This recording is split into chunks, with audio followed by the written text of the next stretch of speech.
G'day viewers, hope you've got a cuppa. We might be in for a bit of a read. It's that time of the month. The roadmap has come out. June 2023. So here we go. Where has that month gone? May has flown by, and with it a sizable Steam core update and the release of Peak Forest, Ambergate, Chinley and Buxton, which has had a favourable feedback from you lovely lot. Now, before I get further into this, I always read this to improve accessibility of the roadmap. You can always go to the live.dovetailgames.com site and you will be able to see this for yourself. But not everybody has time to read it, and not everybody has the capability, so let's go. This is for you. We've also just given away LGV Mediterranee for free for a week. You missed out on that if you haven't got it, sadly. So we hope you were quick and got in there. We saw loads of you jumping in and trying the content, which is exactly what we were hoping. We hope that you enjoyed a slice of the French high-speed pie. Bon appetit. This month, we'll be taking a deeper dive into the upcoming Glossop line, including details from the timetable and some unique work on the scenarios. And if that's not enough, we'll also have an alternative in-depth look at the upcoming Thameslink Class 700/0 with all new screenshots. A further update on the NEC New York Trenton timetable and details on upcoming patches, including one that's coming tomorrow. In Partner Program Corner, both Just Trains and Skyhook Games will provide an update on their ongoing projects.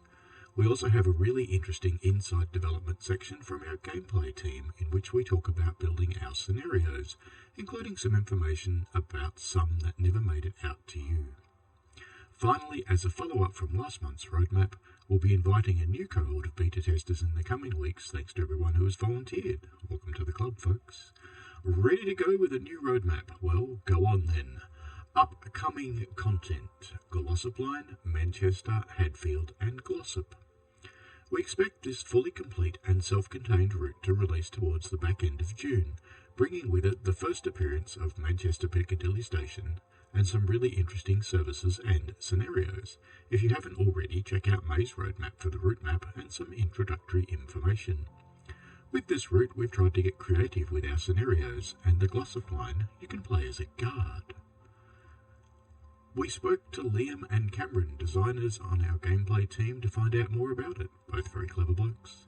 There is also information about the Glossop timetable below. If you'd like to find out more generally about how we make scenarios, as well as some that didn't make the cut, then head to the Inside Development section for a deeper look at them. We'll cover that later.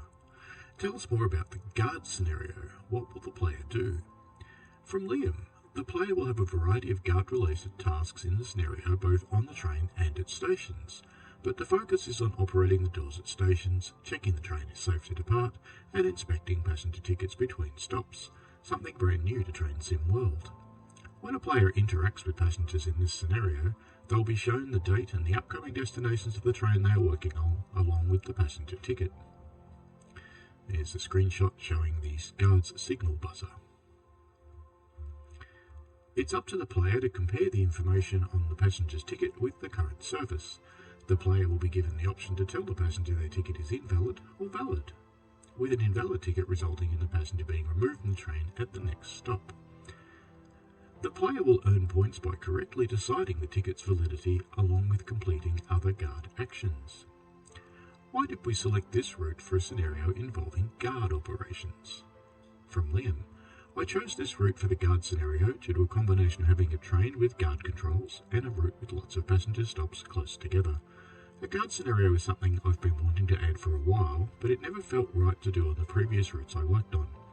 I needed a train with a full set of guard controls on a route with passenger stops close enough together that the player would not be spending most of the scenario waiting for the train to reach its next destination. There's a screenshot from the guard's side, or the second man side of the Class 323, looking out into a station. I can't quite read which one. What tech content had to be created specifically and uniquely for this scenario? From Liam, Tech-wise, the Class 323 already had the guard controls needed for this, so that was a big help as it allowed me to go straight into prototyping the actions of a guard. The new tech needed was a way to interact with the passengers themselves and inspect tickets. Passenger interaction was something I had already worked on before with the creation of the railfans, but they were still for use at stations only. I had to create a way for these railfans to board, ride and depart a train, along with giving each railfan a train ticket, another new piece of tech. These tickets are randomly generated to match the train service the railfan is riding, with some tickets randomly selecting an invalid travel date or destination to create an invalid ticket for the player to check. We have a screenshot of a passenger that you need to talk to collect their ticket or check their ticket. What was the process undertaken to go from idea to execution? From Liam. It started with being a simple guard scenario made as a proof of concept, where the player would ride the back of a Class 323 and operate the doors for the driver. Once the basics were in, I looked at what else a guard could do, both on the train and at the stations. I was in contact with real guards who operate on 323s who were very helpful with their feedback of what was currently in the scenario, along with things that were missing and suggestions on how to make the scenario more accurate to real life. Ticket inspection was the obvious thing that was missing from the scenario and was something we would need to make the player feel like an actual guard. The ticket inspection gameplay started as a simple graphic of a good-bad ticket and grew to a sort of mini-game where the player would have to compare multiple bits of information to the ticket and decide on its validity. It was at this point we could see that scenario would be fun for players wanting to play as a guard. It was just a matter of polishing up the gameplay and adding some extra tasks to help really flesh out the scenario. Now we've got a screenshot of showing the details of the current service and the next few stations and the date, and a ticket from the passenger which you have to compare. And there's a choice where you can say perfect thank you on the ticket, or sorry, this ticket isn't valid. You'll need to buy a new ticket or get off at the next stop. Away with you, Ferravita. Are there any other interesting scenarios players can look forward to? From Liam. I think there's some great scenarios for this route, which include some fun new things players haven't seen before in scenarios, such as burst pipes flooding the tracks, and a photo competition where players get a camera to use. More on this one soon. Glossop line timetable information. And a full summary of what you can expect from the timetable at this stage. Please bear in mind this is still being developed, with more information available in the future. The timetable for Manchester to Glossop runs to Class 323 at 2 trains per hour, 2 TPH. Trains typically run from Manchester to Glossop, then turning back to complete the run to Hatfield. Timings can be quite tight at stations, especially for both Glossop and Hatfield, with just 3 minutes between arriving and departing. These tight timings are what allows the route to just about manage 2 train per hour frequency. Even with the quick turnaround, the next train for Hatfield must often wait until the train ahead has left Dinting. There are some intricate details about this route, such as signal GB867, which protects Hyde North Junction, will always be red until the Manchester-bound train is ready to depart Newton. This also means that the approach signal for Newton, GB861, will never display a green aspect. And why are they mentioning that? Because people like me keep putting bugs in for it.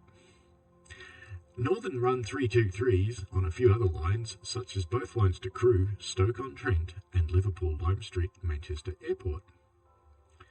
As for layers, it's a little early to talk about those just yet, but for now the EMT 158 will be making an appearance at Manchester for their hourly Liverpool Lime Street to Norwich service. It will be mainly AI, but also have one playable service in ECS in the early hours to Liverpool that runs via Ashburys. Now we have a East Midlands Trains 158, and we have some DB Cargo hoppers on another track. Pricing! The Glossop line will be available for a slightly different price than usual. It's cheaper. £19.99, $24.99 US dollars, or €24.99, so probably about the 40 mark for Aussies. That's it for the Glossop line. It's time to get into the Thameslink Class 700/0. Work on the Class 700 continues in earnest, and we have some more screenshots for you, as well as bringing our resident Class 700 enthusiast James in to give us a slightly alternative update on what you can expect. It's entitled James' Unhinged Update on the Class 700. We've got a screenshot of 700,058 at a station at either dawn or sunset. It's probably dawn, I think, for the new scheme. Can't quite tell what station it is, but it looks cool. Nicely weathered front on the train. Lots of dead bugs stuck to it. Always good to see. You want me to talk about the Class 700 now? Well, how long have you got? All right, strap in. The teams have been busy working on all aspects of the Class 700, slowly bringing it together into a fantastic EMU, which I can't wait for you all to experience.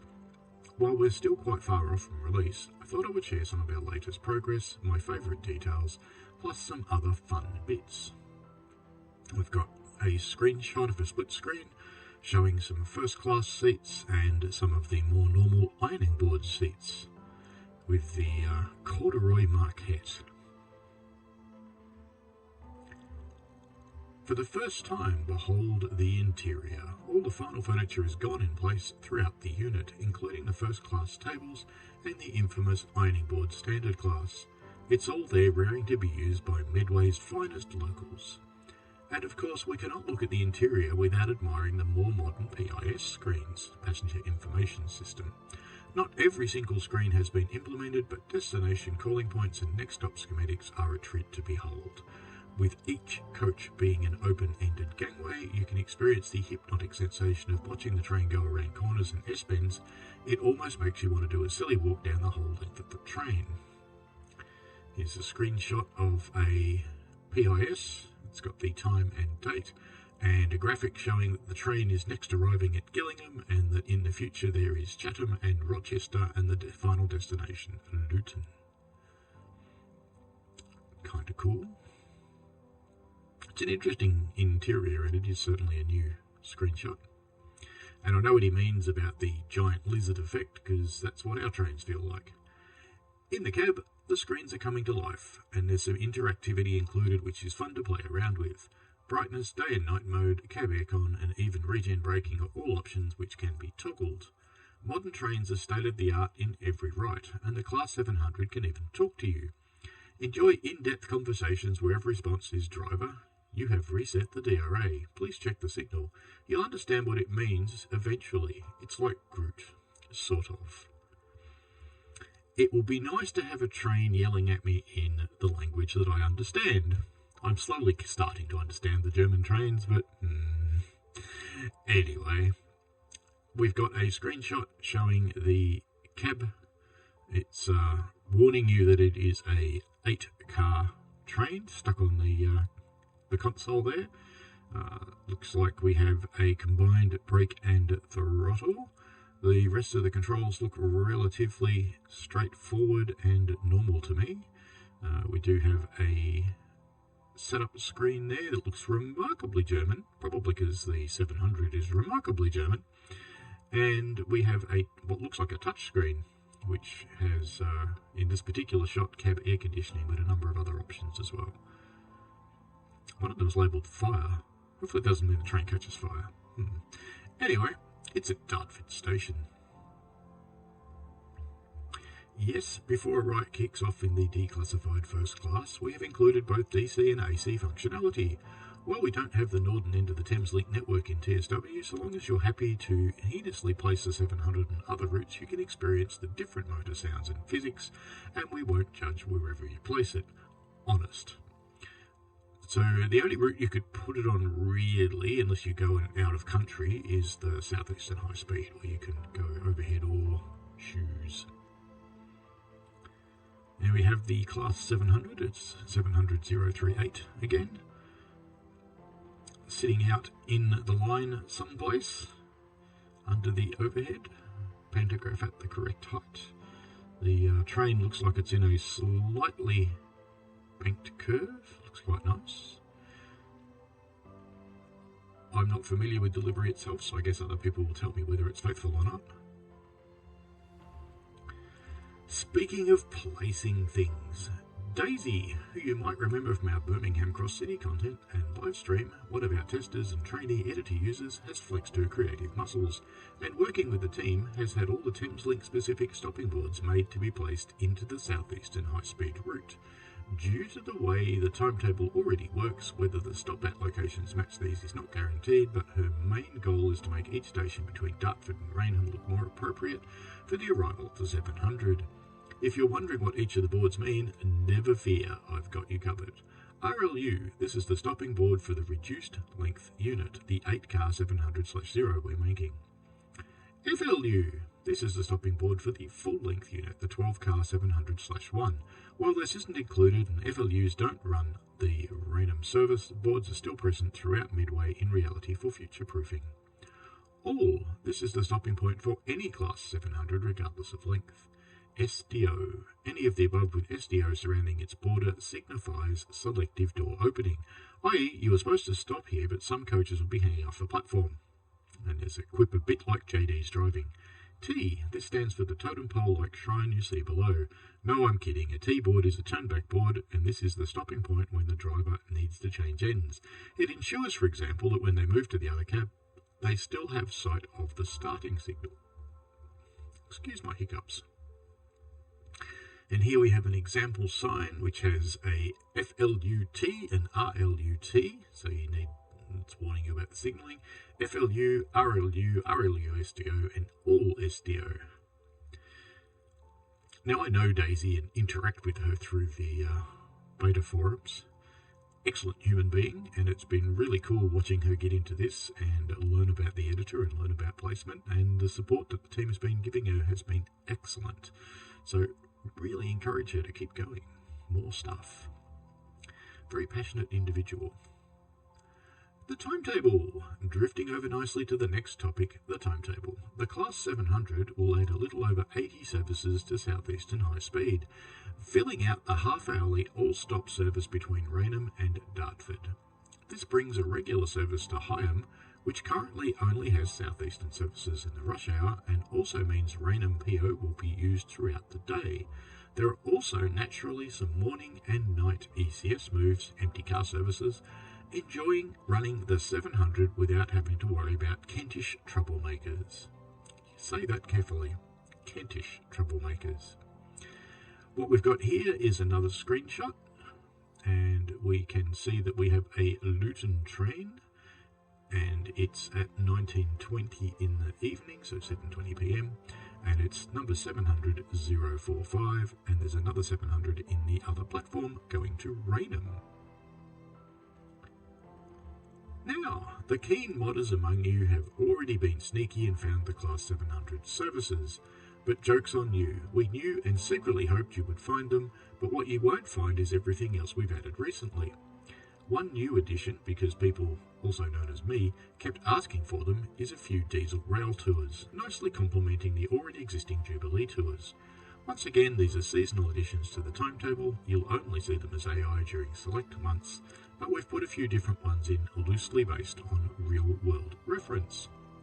The Class 47 is back with a pair of services which mimic the long-lost cross-country services which used to serve the Kent coast, giving you 1099 and 1S87. I suppose that's 1099, isn't it? And 1S87. To run along the Chatham main line in the summer months. In TSW3, these similar services started at Gravesend. However, given the addition of Dartford and how busy it is, squeezing anything else in there was going to make Joe cry, so now it joins the route at Rochester. We have a screenshot of a Class 47 leading some BR Blue, the Mark III coaches, I guess. I'm not that familiar, but I'm guessing there. I think so. I think they might be. Anyway, someone will tell me if I'm wrong. Or if I'm right, let me know. It's helpful. And then I made him cry anyway with the next edition. Being a Southern Region fan, I was always going to be a bit miffed if the Crompton didn't make an appearance. Thankfully my pleas were heard, and now we have a couple of Class 33 excursions, yay. The Kentish Crompton and the Medway Valley Crompton are a 6-parter and a 2-parter respectively, combining they cover pretty much everything. Well, not HS1 obviously, but wouldn't that be awesome? Rail 2 planners, get on this please. We have a screenshot which shows the Crompton Class 3, is it 3-3? Let's have a look. 3-3, I was right, yes, it's a Class 33. It's got the same BR Blue coach set as the other one, and there appears to be a Class 33 on each end of the train, so it's topping and tailing, which is a recent addition that they can actually do that with the passenger trains. That was built for Peak Forest. I'm taking advantage of that now in another route. And we can see a Class 66 pulling some hoppers. Americans would call them gondolas. We call them open wagons or hoppers. You can also see in a split in that screenshot another Class 33 pulling some red Mark I coaches. Pretty cool. So we'll look forward to seeing those. Doesn't mention if we get to drive them or if they're just AI, so we'll find out. Some additional tweaks and AI services have also gone in. Most notably, we've adjusted how the forward reverse Class 465 turn back procedures work at Strood in the morning and evening rush to be more prototypical. At my most eager request, a winter seasonal AI service now appears at Strood, inspired by last year's Medway Valley Pullman Rail Tour. There is also a seasonal static train going in. We're not telling you where, when, what stock. You'll just have to wait and see. The final note on the timetable for now, engineering works at Belle Isle Junction are coming to an end, so with the 66s out of the way, we've put in all the ECML Thameslink AI. So lots more AI services up on that short trackage. Lastly, because I don't have all day, scenario fans rejoice as the gameplay team have gone to town and back. A bumper collection of 7 scenarios are to be included. Yes, that's right, 7 scenarios. Mega Desiro City action awaits, including some pretty funky situations.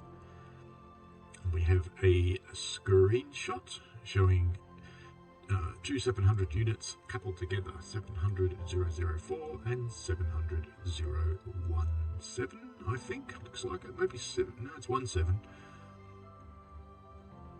Well, bring in more details, including how the stations look with their new signs in due course. As a final note, as this has not been tested yet, the above is subject to change, and whilst we'll endeavour to ensure these additions are available for all players, we'll let players know if some timetable and additions will be Gen 9 only. German Loco. Work is continuing on the German Loco. We'll update further when we have more information. Not a lot of information there.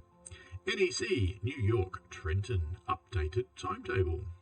In last month's roadmap, we talked about the work being undertaken on our newest US route to improve its timetable. And we have another update for you this month, courtesy of our very own Joe.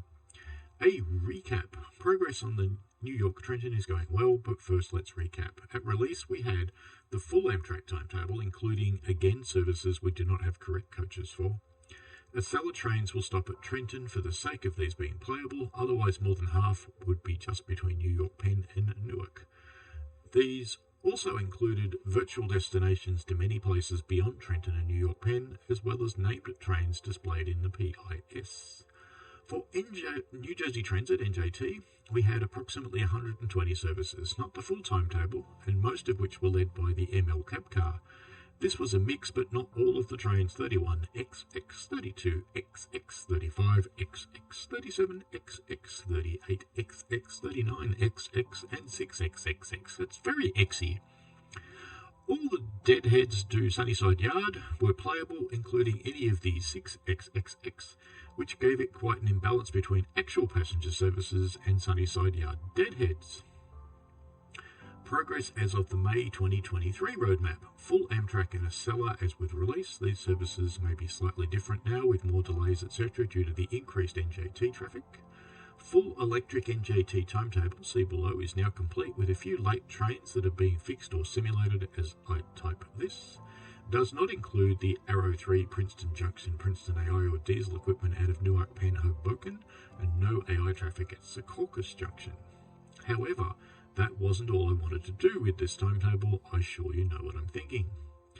Addressing the imbalance of ALP46 and ML-led services. One of the main criticisms of the timetable was, of course, the imbalance of ALP46 and ML-led services. Many lines that use push-pull train sets will usually have the loco always on one end. For example, all Hamburg to Lübeck trains have the loco towards Lübeck HBF, Hauptbahnhof. Another example is RE1 and RE9 on KAH, which will have the loco facing away from Aachen HBF. That's Colin Aachen, or it's KAH. This is not quite the case on Trenton Line due to Sunnyside Yard Loop. Any train entering Sunnyside Yard will go via the loop, which means it will then face the other way. The difficulty here was trying to strike a close enough balance. I was able to get this balance quite close with just a few more for one than the other. Using the diagrams, each formation that leaves through portals will return facing the correct direction relative to how they left the map. Trains out of Hoboken, however, follow the typical practice of loco always on one specific end, so anything to or from Hoboken will always have the loco facing away from Hoboken. Let's say that again. Hoboken. Such a strange word. Short New Jersey Transit Secaucus services. Now for the exciting stuff. I've had a couple of suggestions for extra services AI and playable. One example is the New Jersey Transit services from New York Penn towards New York Broad Street, numbers 6XXX. Some of these were present at release, and as of the last roadmap, they were all included, though they were all AI. I had a suggestion to make those that stop at Secaucus into playable services. This was not the most straightforward thing to make. Good grammar. But that was ultimately successful. So if you wish to drive short 5 to 10 minute services, they are there now for you. That's cool. The last thing I've been looking at is something quite annoying for many places, sorting out the New Jersey Transit service descriptions for New Jersey Transit services from the NJCL. They would typically say drive this train from Trenton to New York Penn, which is a bit misleading. These have now been corrected based on where you pick the train up from, Railway, Newark Airport, and Newark Penn. Increasing double loco leading chances on Amtrak Northeast regional services. Onto other important things. Some players have noticed that the Amtrak Northeast regional services have very low chance to have a double loco leading. It was a very low chance, as many seem to like it. I have increased it slightly. Freight. American railroads are arguably best known for their freight. In fact, the freight on the NEC was quite intriguing for me. It was this first service types I began researching back in November before acquiring passenger timetables. Looking through several videos and forums for reference, I found enough information for 4 freight trains, ME02, ME47, ME84 and OI32. These trains are run by CSAO, which to my best understanding is a settled agreement between CSX and Norfolk Southern, after the old CR lines were too complicated to divide up. Feel free to look up more about them. It's quite interesting. And we have a screenshot of a CSX locomotive hauling a BNSF hopper with a boxcar and some more hoppers behind. They're covered hoppers. CSAO-ME2, having just joined the NEC from Metuchen Yard, will change direction and head for Jersey Avenue. But what does this mean for New York Transit? CSAO runs trains with a mix of CSX and NS equipment, specifically the XCR equipment that have extra in-cab signalling. In TrainSim World, these will require sandpatch grade for the CSX GP38-2s that operate the trains. Though there is a chance that one or multiple per train could be an NSGP38-2 if you own Horseshoe Curve, many of the cars pulled by these trains also have medium chance to substitute into other railroad cars. I've seen, for example, CSX mixed with BNSF and then CN, which is quite like the videos I was using for reference. That does mean you need to own those routes too. That would be Cahoon and Oakville, I guess. It also means that each time you play and see the same train, it will always look different. Slight side effect is that ME02 may have odd cars added that would not normally have. ME02 also does not have the CR caboose because we don't currently have one, which may make the return service quite a challenge. We can see a screenshot with a train headed by a CSX and a Norfolk Southern locomotive with an Amtrak ALP 46 alongside, having a bit of a race. I think I can guess who wins. CSAO ME84 heads southwest towards Elizabeth on its journey to Metuchen Yard as a delayed Amtrak 133 heads to Washington. A slight problem is that we do not have GP38-2 or GP42s in Train Sim World with cab signalling. For this reason, I am still unsure if these can be playable. I'll be playing with this and without the HUD to see if the HUD is able to help in any way with the NEC signalling. The problem could be, though, that you're suddenly faced with a red signal, which cab signalling would have been slowing you down for. This is likely beyond my control and would have to be made AI if it's too ridiculous. Playable or not, though, I hope you can enjoy these freight services as much as I have. I think it'd be okay if they were just AI, to be honest, because you'll see them then. It makes it a bit different. It'd be nice to have them playable, but, not everything's possible. With all the changes above, I think New York Trenton will look vastly different. Oh, I almost forgot. He's teasing us, Long Island Railroad layer. Long Island Railroad, the most requested layer of all time, maybe. The good news, the LIRR layer, it's in. It works better than I thought it would. The layer adds a whopping over 500 LIR services to New York Penn. Non-peak trains run using the north tunnels exclusively, and peak trains will use both north and south tunnels. LIRR trains can be seen at New York Penn as far down as track 13. With LIRR, Amtrak and New Jersey Transit, New York Penn during peak hours is almost non-stop with many simultaneous arrivals and departures, LIRR especially. LIRR peak trains also run every 3 minutes in each direction, so there is plenty of activity passing Sunnyside Yard now. The Long Island Railroad layer for New York Transit will require just the LIRR route for the M7 AI. Each formation 6, 8, 10 and 12 have a 20% chance to substitute into an LIR M3 of the same length if you own the LIR M3 DLC 2. So just to be clear, the LIRR route is required for all services, the M3 only adds variety. So that'll be a bit interesting. It'll make Penn Station feel a little less like the graveyard. And we have a screenshot here which is chock full of LIRR and New Jersey and Amtrak trains splattered throughout the platforms. Very cool. New York Penn is looking a lot busier now, no kidding. Now for some other important news, it won't be 100% accurate, specifically talking about West Side Yard. West Side Yard and Penn are extremely close and together have the capacity for 52 formations in the same area. Add that the nearby Sunnyside Yard has up to over 30 tracks, include all the moving trains, and you could be looking at up to 90 formations in the area. Performance-wise, you're asking for trouble. We have a screenshot of an LIRR M7 running over the top of a New Jersey Transit service. Actually, this is how I started making the LIRR layer before getting it to 9 AM and realising this would not work. So West Side Yard will be rather quiet. There are a few trains an hour that go there if they have to switch platforms at Penn, but will not stay for too long. Consider also that West Side Yard won't be all that visible from Penn Station itself, and it makes more trouble than it's worth. These would provide a detriment to performance for content you wouldn't even see. For this reason, many of the LIRR trains that would end up in West Side Yard for several hours after the morning rush will instead head back towards Woodside as if they're empty to other yards. This gives a bonus of requiring fewer formations to run this layer, therefore the layer is as efficient on hardware resources as it can be. Which is pretty good news for the people with potato PCs and Gen 8 consoles, and even the people like me with the Xbox S, because it's only got 12 gig of RAM, it's just not that powerful. And what we can see here is a screenshot with an LIRR M7 overlooking Sunnyside Yard, which is chock full of Amtrak and New Jersey Transit trains. And the skyline in the distance of New York. Well, that's it for now, but there are still plenty of things to be done. Thanks, Joe. Expect to see more on the updated timetable in the coming weeks as it nears completion for testing. As a final note, as with the Class 700, this has not been tested yet, the above is subject to change, and whilst we'll endeavour to ensure these editions are available for all players, we'll let players know as some timetable editions will be Gen 9 only.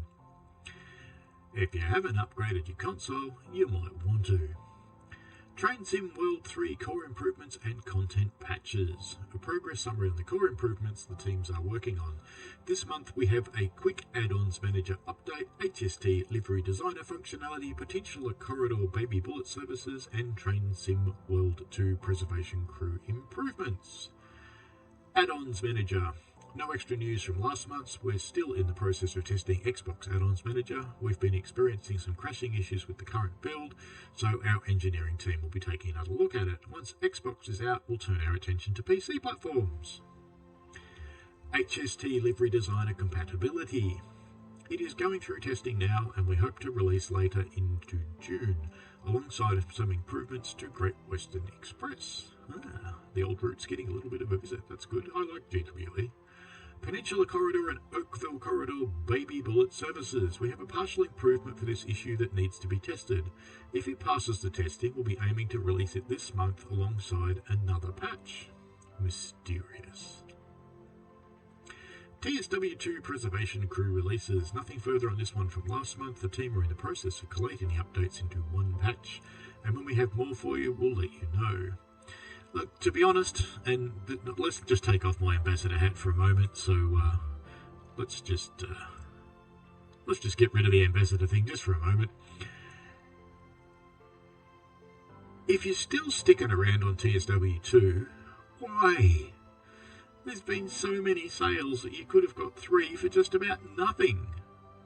Just do it. Do it. You know you want to do it. Come on, just do it. That's it. Okay, ambassador hat on. Whoop. Patch update. Here's a quick summary of the contents of the patches released. In the past month you may have missed. May 4, Steam and Loco add-on bundle improvements. There was a bunch of stuff. Spirit of Steam, additional improvements. There's a bunch of stuff. They seem to have been pretty well received actually, these changes, so that's good to see. Upcoming patches. Wednesday, 7th of June. That is, for Aussies, right now. But really this patch will come later tonight, about 3 AM typically. In Steam, earlier on the consoles, usually midnight on the consoles for us. Link Rheinstrecker, various graphical improvements, improved snow build-up, vehicles correctly stopping at level crossings, various red lights improvements, BR103 windscreen wipers will now behave correctly, and headlight improvements for the IC coaches. The vehicle stopping at level crossings is pretty important, because, it's just a little bit traumatic when you flatten some family going through a crossing. Note, physics improvements to the BR103 will come at a later date. I quite like the BR103. I don't think it needs any physics improvements, but clearly people do. Bremen Oldenburg has signalling improvements to the BR110 door operation, BR425 layers, and Taggart's 959 physics improvements. Midland Mainline timetable expansion. Added 89 HST services, particularly between Derby and Leicester. Added 20 Ivanhoe services between Leicester and Nottingham, including 3 freight services with a little star. Added the ROG service from Derby to Leicester with a Class 375 Blue service. Re-enabled Toten HL to Leicester aggregate freight service. Updated the Class 66 rail tour to use the SHE Class 66 rather than the RHTT. Oh, I've been talking for a long time. Passengers should no longer get stuck in the doorway, and general improvements to passenger behaviour. That'll be good, because you can't get out of the cab sometimes in a 158. To go out the front door. Updated Class 158 physics. Rain and snow will now wipe away when using wipers. Updated vehicle coupling and logic. Remodeled bridges across the route. Numerous environment fixes and updates, including station updates and adding new Derby roundhouse. Performance optimization across the route. Note, for tomorrow's patch, console players will not receive the additional freight services. This is known, and working on a follow-up patch to add these as soon as possible. Rivet Games content patch. Various small quality of life updates for Rivet Games content, including the BR204, added contact signaler and walkie-talkie functionality, rail driver support, physics improvements, headlights improvements. Isle of Wight ride Shanklin, including the Fast 483 improvements such as animating guard panel buttons, improving headlights and audio improvements. A Rosalini, snow effects on the G44 window, added sparks and snow kick-up, updated running, flange and whistle audio. West Cornwall Local added sparks and snow kick-up with the Class 150, including the Class 375 headlights correctly illuminating the surroundings. I'm just going to grab a lozenge because I've been talking so much my throat is sore. West Cornwall Local added sparks and snow kick-up to the Class 150, including Class 37/5 headlight correctly illuminating surroundings. I've said that already. How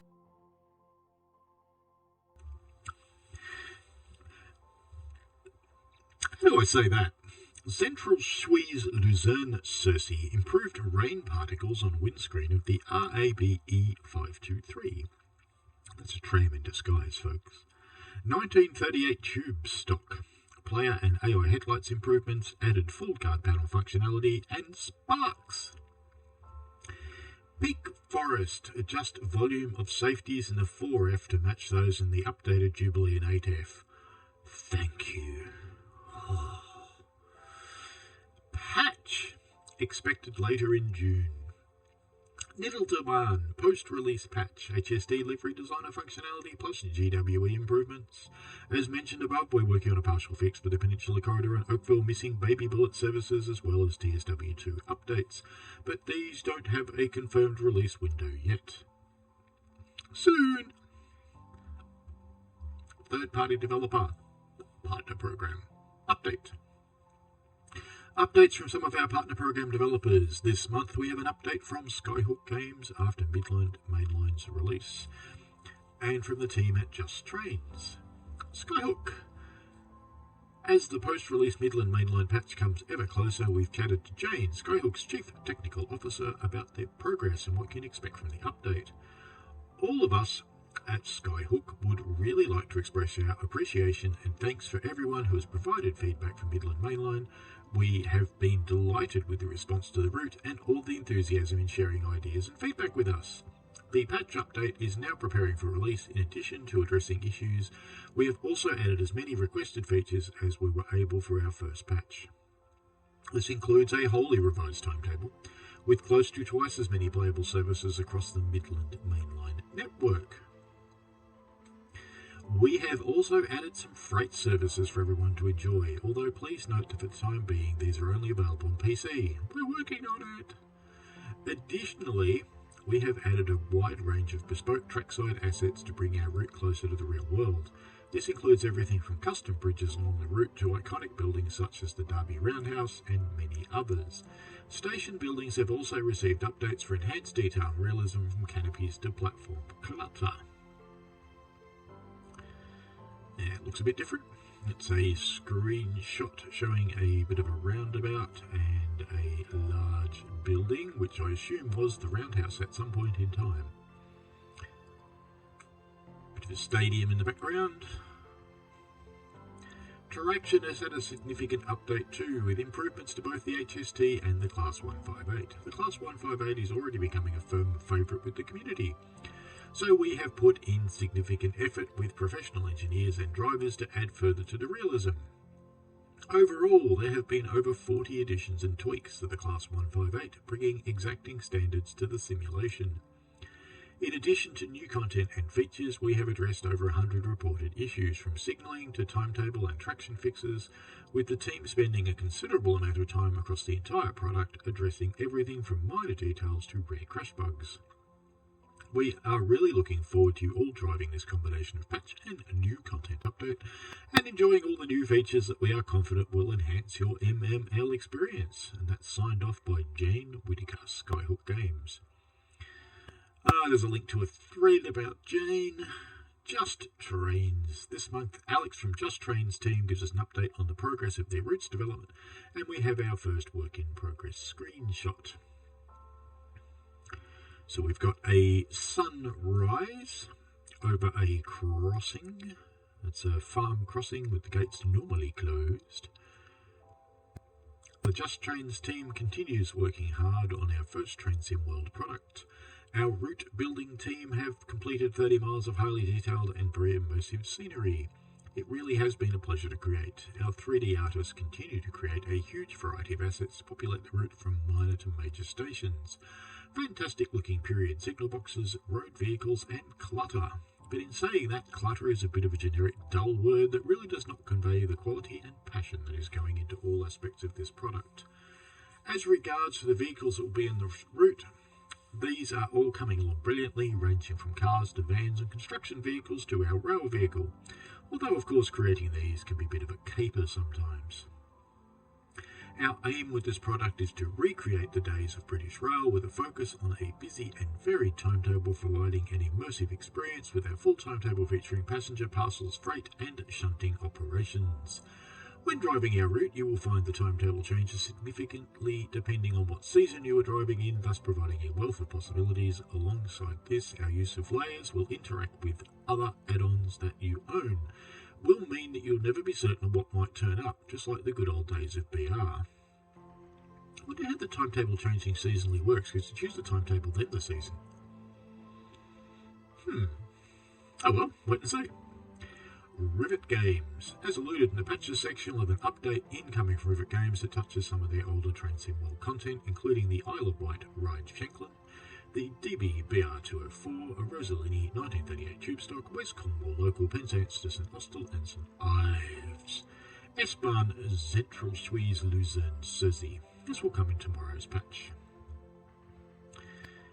Inside development, making scenarios. This is one of the little puff piece things.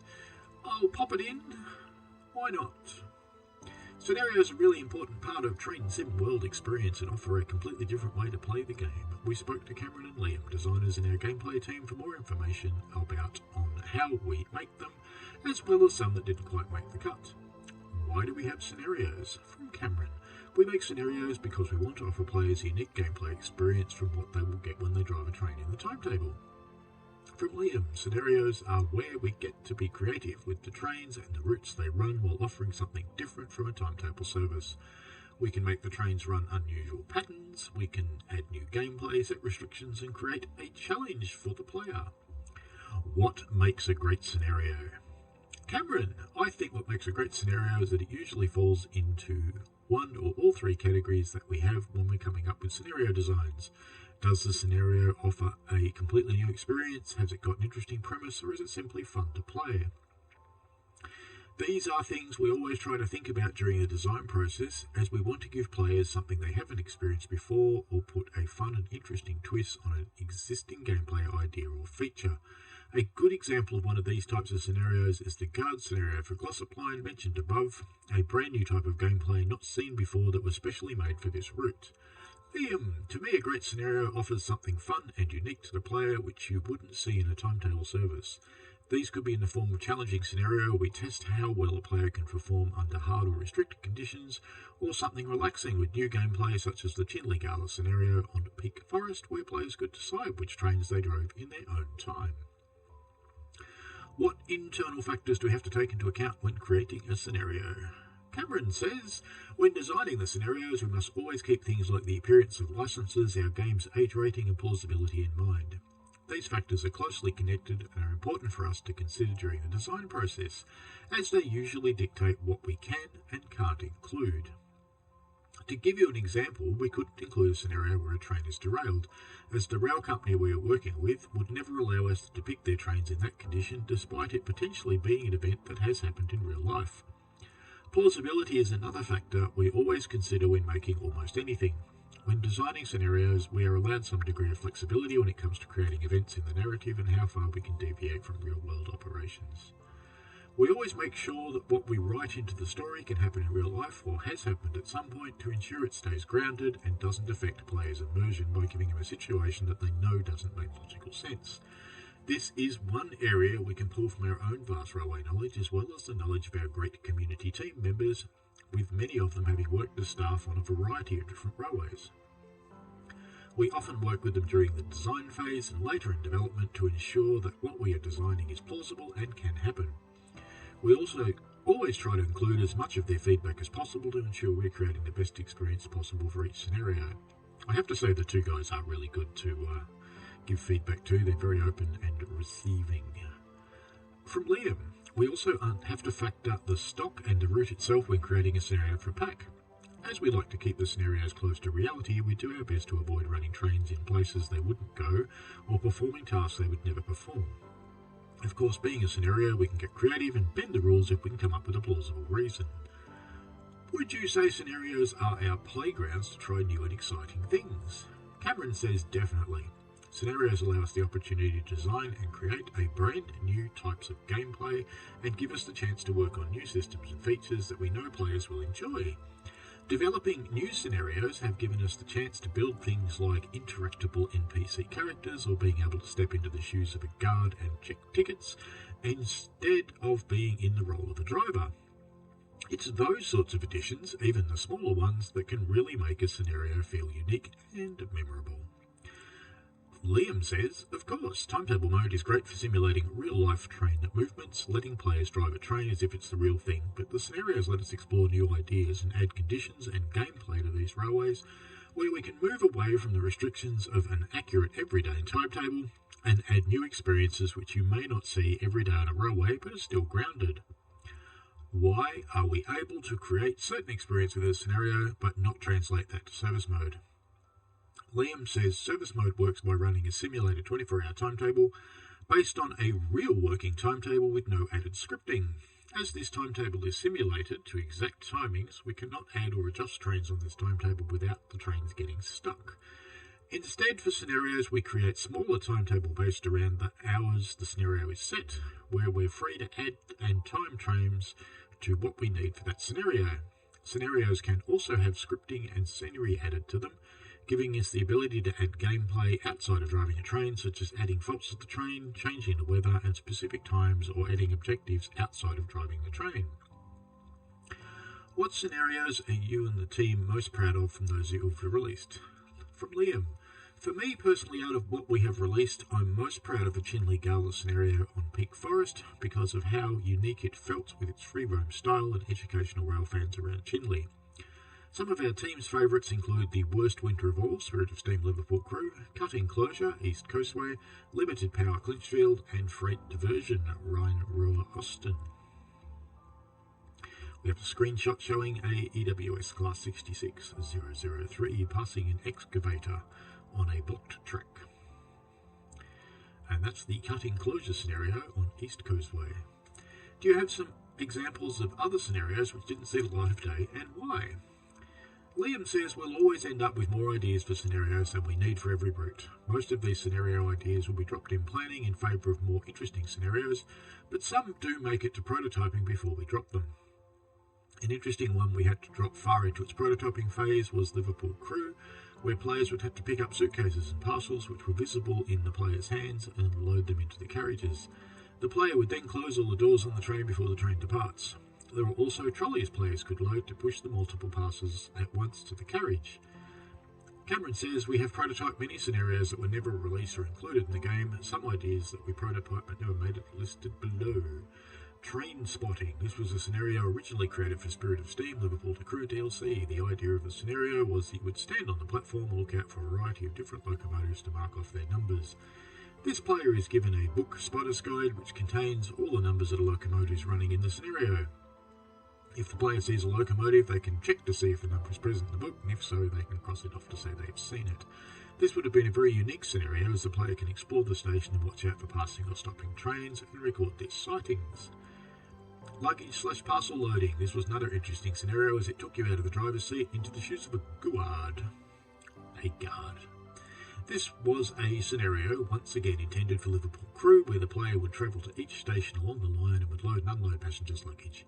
You're able to physically pick up each piece of luggage and place it down inside the BG carriage.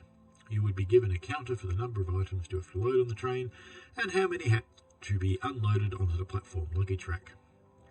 Once the luggage had been sorted out at one station, you would ride the train to the next station, stop and repeat, each time having a different amount of luggage to sort. This is an idea I knew several people in the gameplay team would like to revisit in the future, myself included, as it could be a fun addition on the Steam era route. Look like an interesting concept. There's a screenshot showing some markers over the top of some bags that have to be picked up. Here's a screenshot of the inside of the van with some luggage in it. Makes it looking a little more populous. The unreleased parcel loading scenario due its prototyping phase in that screenshot. Thanks to Lamb and Cameron for that great insight. Next month and Behind Development, we'll be delving into another area of development and release process for your reading pleasure. This next bit covers everything that we've already talked about, in fact. So we won't go into any more of this because it's all the things we've talked about before and they just get repeated in a summarised form. So that's it for the June 2023 roadmap. I hope it's been interesting and useful for you. There's a lot of patches coming by the looks of things, so we'll see how those go tomorrow. Alright, folks.